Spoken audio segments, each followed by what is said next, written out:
Di balik Gunung Rinjani yang menjulang gagah, ada sosok tangguh yang setia menemani langkah para pendaki. Mereka adalah Porter Rinjani. Rinjani Black Cobra, nama yang disandang kelompok porter senior yang dikenal cekatan juga menghibur. Julukan ini diberikan karena reputasi mereka sebagai porter yang kuat dan andal membawa beban berat selama pendakian. Para porter ini gabungan dari beberapa daerah jalur pendakian, Sembalun, Torean, dan Senaru. Kaki mereka cekatan melintasi jalur terjal dengan pundak menahan beban. Namun, senyum tetap ada walau lelah mendera.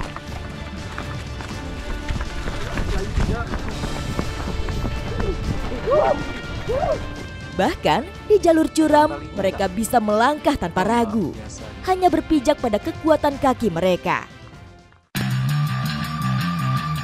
Saat cuaca berkabut pun, mereka tetap menembus perjalanan. Biasanya, porter merupakan warga asli di sekitar Rinjani. Mereka paham alternatif dan kondisi jalur yang akan ditempuh. Inilah petualangan saya menuju puncak gunung berapi tertinggi kedua di Indonesia bersama True Heroes of Rinjani. Hati-hati!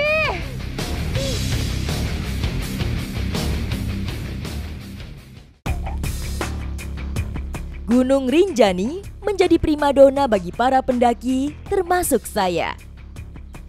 Gunung tertinggi di Nusa Tenggara Barat ini memiliki panorama alam memukau yang mengiringi setiap langkah pendakian. Tidak hanya seorang diri, saya ditemani oleh guide dan juga porter, elemen penting dalam dunia pendakian. Oke, jadi sekarang kita posisinya lagi di pos 2. Ini para porter lagi bersiap, barang-barang yang kita bawa itu semuanya diikat rapi dan nantinya akan dibawa ke atas. Dan info nih, ternyata per orang porter itu bisa bawa 25-30 ya? Wow, 25-30 kilo per orang. Saya 3 kilo di tas saya udah berat banget rasanya. Ini VIP. Para porter menawarkan jasanya untuk memandu jalannya pendakian hingga membawa perbekalan yang dibutuhkan. Ketika menggunakan jasa porter, pendaki bisa leluasa bergerak dan mengurangi resiko kelelahan. Bukan hanya barang pribadi, tapi juga logistik seperti tenda, peralatan masak, makanan, air, dan masih banyak lainnya. Untuk memilih porter yang tepat, ada yang harus diperhatikan. Pertama, cari porter yang berpengalaman. Kedua, memiliki kemampuan fisik yang memadai. Dan ketiga, negosiasikan tarif sebelum mulai pendakian. Oh, ini dia yang kemarin sempat viral. Ya, yang petisnya besar. Yang betisnya besar. Nasi stek, itu dia. Mana ketuanya? Ini ketuanya nih. Ketuanya, oh bang siapa namanya? Namanya Mas Dawet. Mas Dawet. Ya. Kasih lihat dulu betisnya mana nih? Betis ketua itu beda, memang. Wah. Belum, Bes, kasih perut dulu, asisten. Bang, ini bener? Ya, ini bener ini. Oh my god. Coba dibandingin sama tangan saya. Ya ampun, emang beda sih kalau udah jadi porter ya. Ini porternya. Oke, nah ini dia abang-abangnya kemarin sempat viral karena kemarin sempat lari-lari ya di waktu turun dari puncak. Oke, ternyata ini nih mereka yang nantinya akan naik bersama saya. Coba. Ayo. Saya coba ya. Ya, buka di mana, tasnya. di sini? Ya, buka tasnya dulu. Oke, saya coba. Bang bantu tapi ya bang. Iya, iya. Wah, aduh, berat banget. Wah, berat banget. Itu belum tapi, belum semuanya. Belum nih. Aduh, Masih di ringan. berat banget. Tapi abangnya kalau ngangkatnya kelihatannya ringan sih, Ya. tapi kalau saya angkat ternyata berat banget.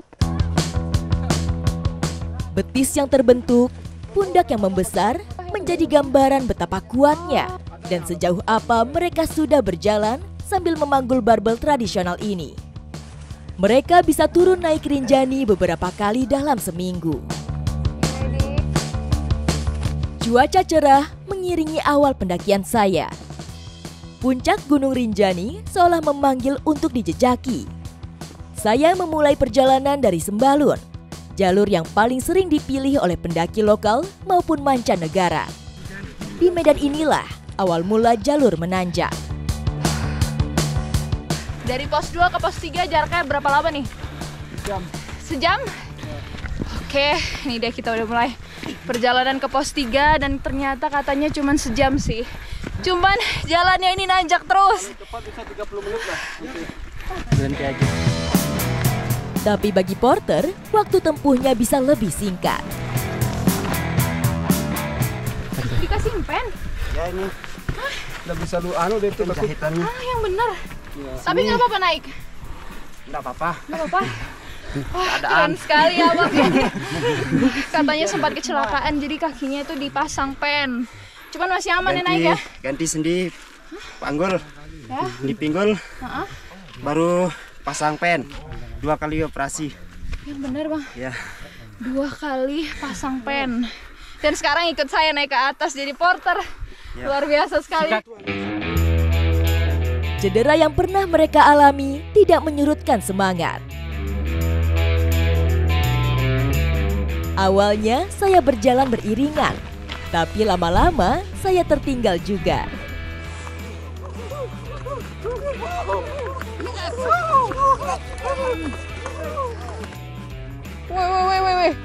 Wih. Hati-hati. Woi, hati-hati. Jalan pelan mana, Mayang ini. Mereka capek di belakang saya dari tadi ngikutin kecepatan saya. Mereka langsung ngebut ke atas. Aduh, saya pelan-pelan aja lah. Kini, Gunung Rinjani menjadi jalur pendakian grade 4 atau berkategori sulit. Pendaki wajib memiliki pengalaman pendakian di lokasi lain. Dan terpenting, wajib didampingi porter atau guide. Berarti Bang Dawat udah berapa lama jadi porter? Saya mulai 2011. Wow ya, 2011. Ya, Wih, udah lama sekali berarti. lumayan. Oh, berarti ini barang yang dibawa masih bukan apa-apa ya? Masih. Karena kan Ternyata. dulu beda, kalau sekarang enggak kuat. Bagi pendaki biasa seperti saya, membutuhkan waktu 7 hingga 8 jam untuk mendaki dari pos 2 sampai Pelawangan. Tapi bagi porter-porter ini bisa lebih cepat hingga 3 jam dengan beban berat menggelayuti tubuh mereka. Saya sungguh salut dengan ketangguhan tim Black Cobra ini. Sesekali, porter beristirahat sejenak sambil menunggu kedatangan saya. Ternyata ada rahasia di balik tangguhnya porter Rinjani ini. Ini Aduh. jamu dari Sasak Bayan. Sasak Bayan. Iya. Buatan ala porter. Oh, ini Iya, ada jamu. porter. Iya, jamu. Oke. Boleh nggak saya cobain? Ya boleh. Ini biasa minuman yang dipakai sama yang diminum sama porter. Iya. Iya. Saya penasaran staminanya sih dari bagus tadi. dan kuat. Mau coba? Mau coba? Oke. Dari tadi Dikit? mereka minum Banyak? ini. Dikit aja lah. Oke, coba ya. Nanti ndak bisa nanti kan? Coba. Oke. Minum ku bisa angka. Cuma minum. Rasanya kayak madu. Aduh. Emang bisa bikin apa nih? Kuat. Iya, bisa kuat untuk makannya lebih banyak. Yang bisa lari. Nafsu. Oh gitu. Iya. Wow.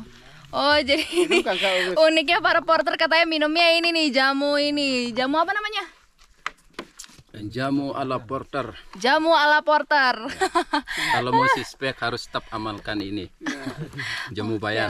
Apa tuh badan bilang Kak? Kasih lihat dulu hasilnya. Ini hasilnya. Wih.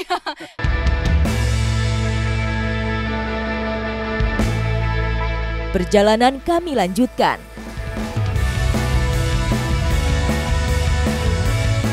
Jalur semakin menanjak dengan medan berbatu dan berpasir.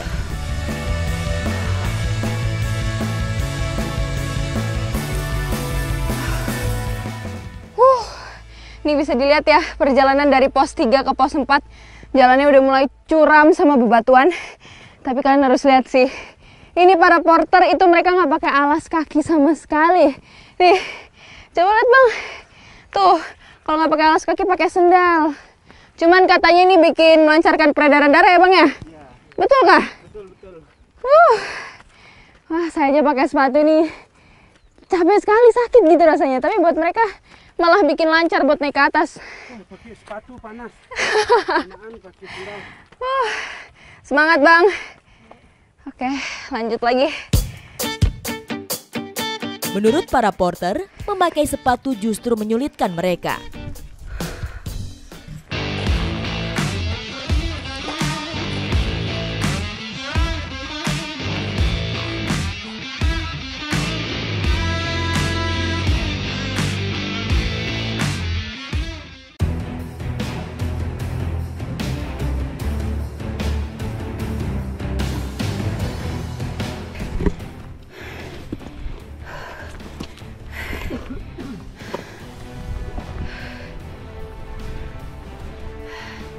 Ini jalannya udah mulai bikin saya merangkak.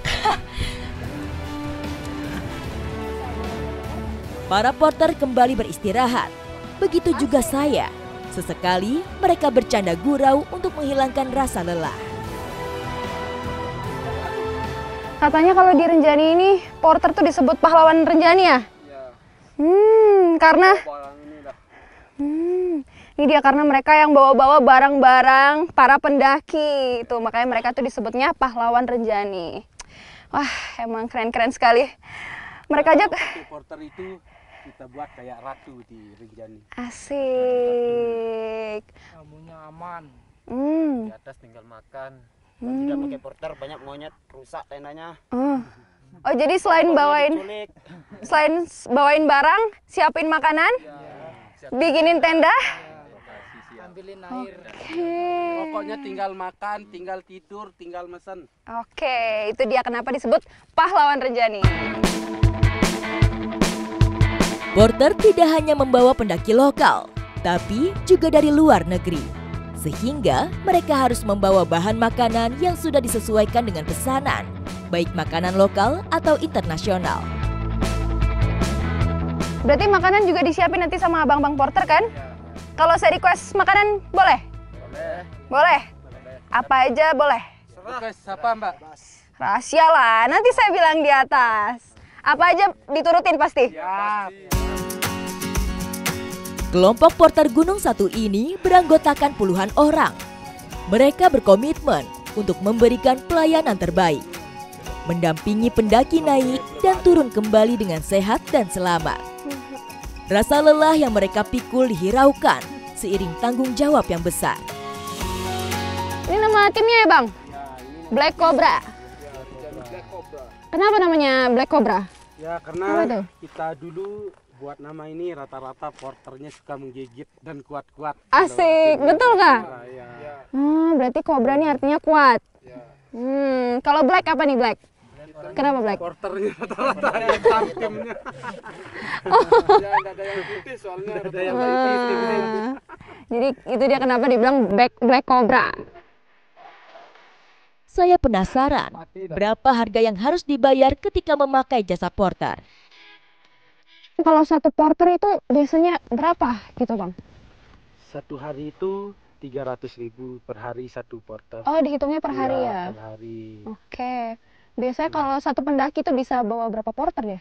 Banyak, ada yang satu pendaki 2 porter, kadang 2 pendaki macam-macam satu ya? porter, ya macam-macam. Ya maksimalnya itu 2 pendaki 1 porter sih. Oke. Beratnya sampai 25 lah. Dan biasanya mereka berapa malam gitu di puncak? Ada yang 4 hari 3 malam, Mm-mm. ada yang 2 hari, macam-macam. Itu Oke. dibatasi 4 hari 3 malam. Oke. Kamu juga kuat tanda kaki. Oh. Dan hitungnya per hari berarti ya? Hari. Ada VIP-nya ya? Ada beda-beda? Ya. Oh, jadi Buat jadi raja di gunung. oke. Tadi ada yang harga 300, ada yang sampai kalau VIP-nya itu bisa jutaan ya? Ya, puluhan juta lah. Oke, tapi start dari 300. Bedanya apa tuh Bang kalau yang harganya 300 sama yang jutaan? Ya, kalau 300 itu cuman jasa kan, Mm-mm. kayak siapin makan, tenda dan bawah tenda aja. Kalau barangnya ndak dibawahin. Oh gitu, jadi cuman siapin yang ada di atas Ya. saja. Terus kalau yang VIP itu VIP itu tinggal jalan sendiri, ndak bawa barang semuanya. Pokoknya tinggal mau minta apa aja. dijadikan ratu Ya, gitu pendakinya ya? dijadikan Oke. Tempat buang air aja dibikinin. Oh, sampai juga? Iya. Pokoknya nyaman lah pendaki ya kalau sudah pakai porter. Sampai di pos Cemara Siu, kami berhenti untuk mengganjal perut dari rasa lapar. Para porter mulai menjalankan tugasnya. Setelah lewatin 3 pos, akhirnya sampai juga di pos 4. Ini posnya Cristiano Ronaldo. Siu, langsung loncat, Mbak. Siu, kenapa gitu? Oh, oke. Ya, siu.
Panas-panas, makan buah jadi lebih seger gitu tenggorokan.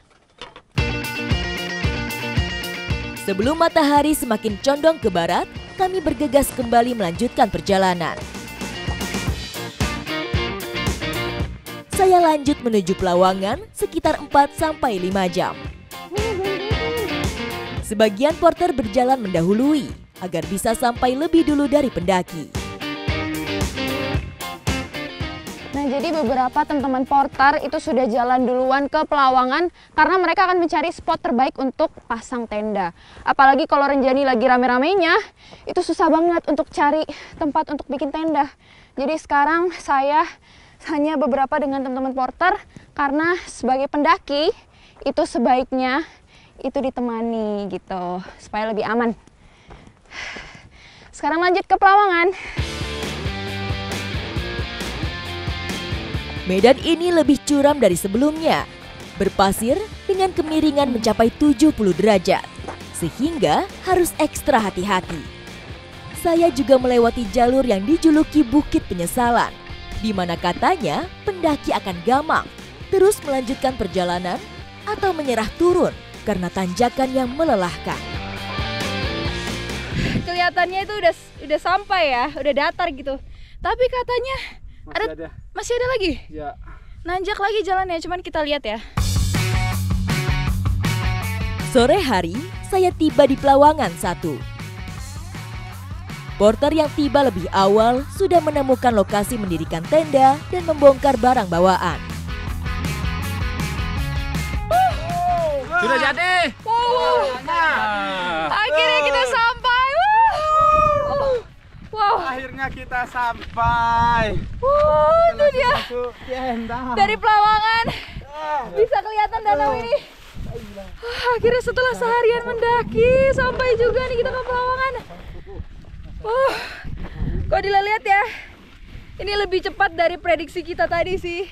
Tadi prediksi kita bakal sampai waktu sunset, cuman kita sudah sampai 2 jam lebih cepat. Inilah kaldera bawah di Gunung Rinjani sebelum sampai puncak. Sungguh pemandangan luar biasa. Gunung yang menjulang tinggi dengan gagahnya, danau segara anak yang indah, dan lautan awan menunggu datangnya senja. Nah, jadi Pelawangan ini sudah biasa menjadi tempat transit atau bermalamnya para pendaki sebelum ke puncak sana itu. Dan bedanya dari pos 3 sama pos 4, di sini lahannya lebih luas, jadi lebih enak untuk buka tenda. Dan ini ketinggiannya ada di 2600 mdpl.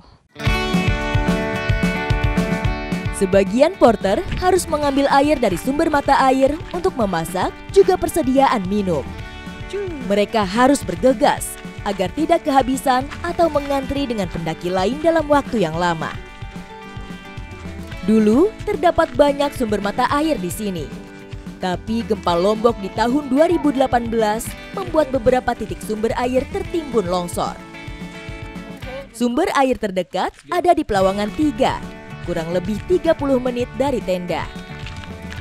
Rasanya tiada kata lelah bagi mereka. Sambil menunggu datangnya air, saya menyambangi tenda porter. Para porter kini beralih wajah menjadi juru masak andal. Oh, ini lagi siapin makan ya Bang ya? Iya, Pak. Ini dia dapurnya. Ada menu apa hari ini? Tergantung Mbaknya mau menu apa. Oh iya, saya mau request makanan internasional. Bisa nggak? Bisa. Hah, bisa? Bisa. Burger? Boleh. Bisa? Bisa. Wih, mantap! Banyaknya pendaki mancanegara membuat porter harus bisa menyiapkan banyak pilihan makanan. Terlebih untuk pendaki yang memilih trip eksklusif. Bahan-bahan dibawa dari bawah dan diperhitungkan sesuai hari kesepakatan. Umumnya, pendaki memesan paket perjalanan 4 hari 3 malam. Tapi ada juga yang kurang dari itu, tergantung kondisi fisik pendaki. Abangnya belajar masak dari siapa dong? Ya belajar sama yang senior dulu. Ya kayak turun-menurun dia. Sekarang saya pertama, nanti saya ajak ini belajar dan saling sharing ya. Berbekal peralatan masak sederhana, mereka mampu membuat masakan yang memanjakan lidah. Selain menjadi dapur, tenda ini juga tempat porter beristirahat. Nah, jadi di sini selain jadi tempat siapin makanan, di sini juga tempat para porter tidur. Di sini kan Bang ya? Iya, kita tidur di sini. Nggak dingin Bang? Enggak, kan kita banyak temannya di sini jadi hangat lah. Oh.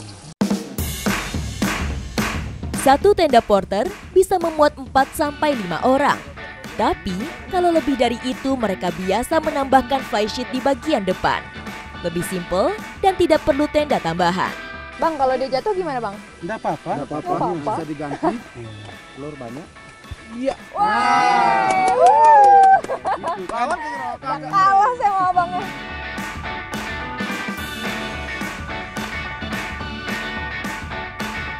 Cara platingnya itu nggak kalah-kalah sama restoran. Harus rapi banget ya Bang ya. Gimana nih? Gimana tahapnya? Bertahun-tahun menjadi porter membuat kegiatan yang mereka lakukan terasa mudah. Dan semuanya dipahami secara otodidak. Tadi saya requestnya cuma burger ya, tapi disediain juga nih sama kentangnya. Langsung paket komplit ya. Para pendaki hanya tinggal menunggu. Tidak perlu waktu lama, makanan langsung diantar. Saya mau makan selagi hangat. Cocok dengan udara dingin yang menyelimuti hari ini. Masalah perut di sini udah nggak khawatir lagi, semua yang saya request dikasih loh. Nih dia burgernya. Tuh, lengkap.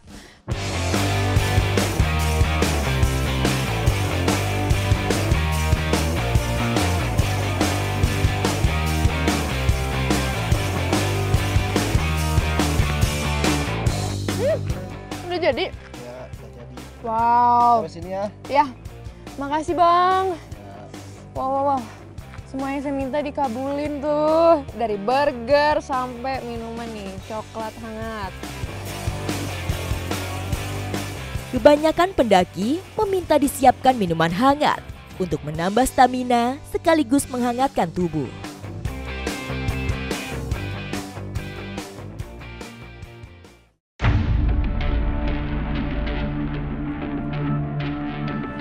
Dini hari menjadi waktu yang tepat menuju ke puncak agar sampai ketika matahari terbit.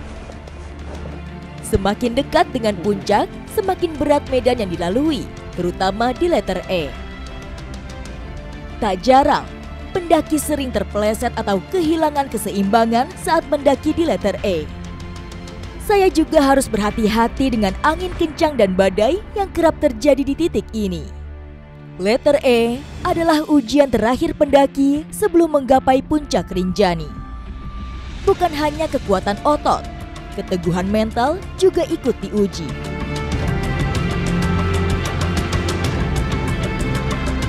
Momen matahari terbit saya dapati di sini.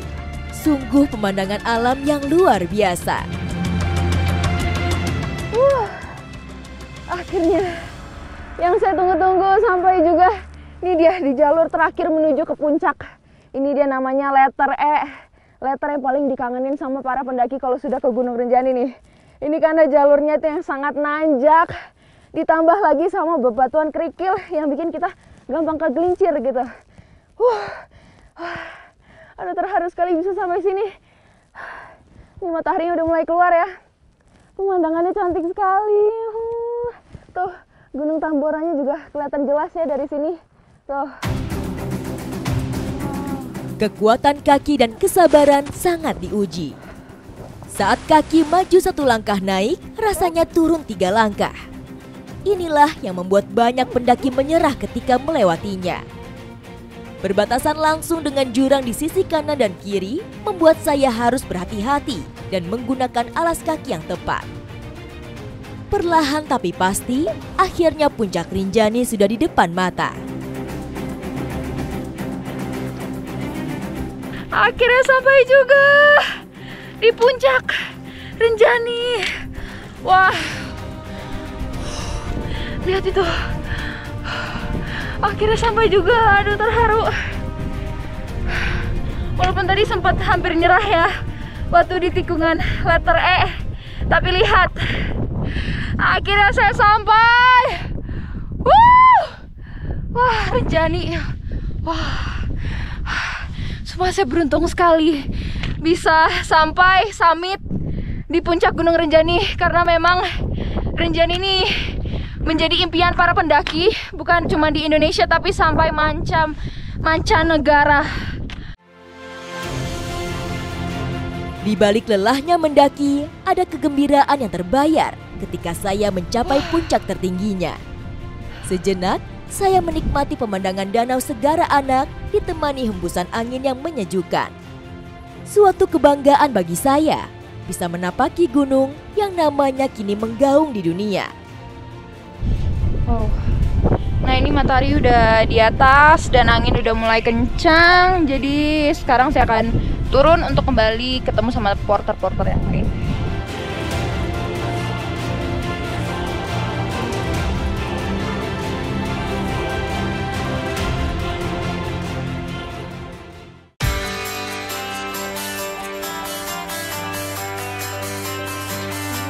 Siapa ini nih, Bang?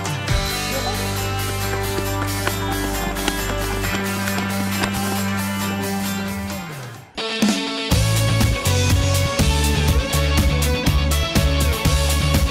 Turun dari puncak, saya diajak menikmati minuman hangat ala porter.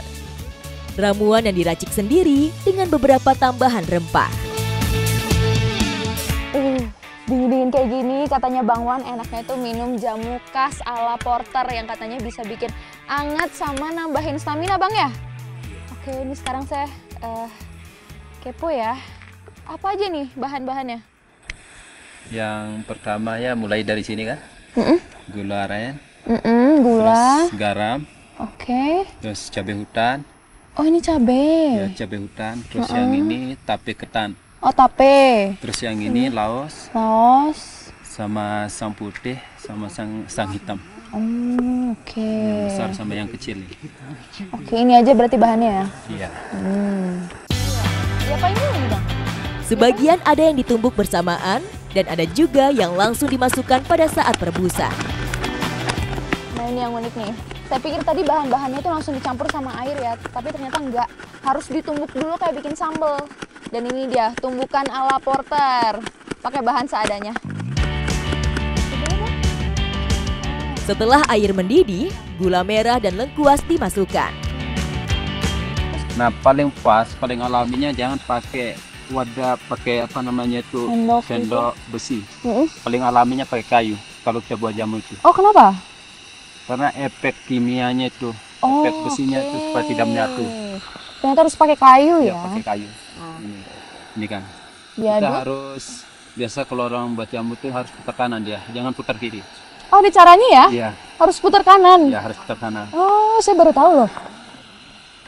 Kalau mau khasiatnya lebih dan lebih bagus dan lebih berkah. Ini caranya. Ini anginnya dari tadi ke arah saya. Ini aromanya malah banyakan gula ya. Mungkin karena tadi gulanya banyak banget. Cuman kalau lebih bagus banyak gula. oh gitu. Ada gula, ada itu alami sana. Pasir. Ini udah bang atau belum? Ada itu. Oh udah. Terus yang terakhir kita sudah? Ya. Oke. Yang terakhir kita masukkan ini. Oh udah bisa dimasukkan. Yang sudah kita ulek-ulek tadi. Saya bantu aduk ya bang ya.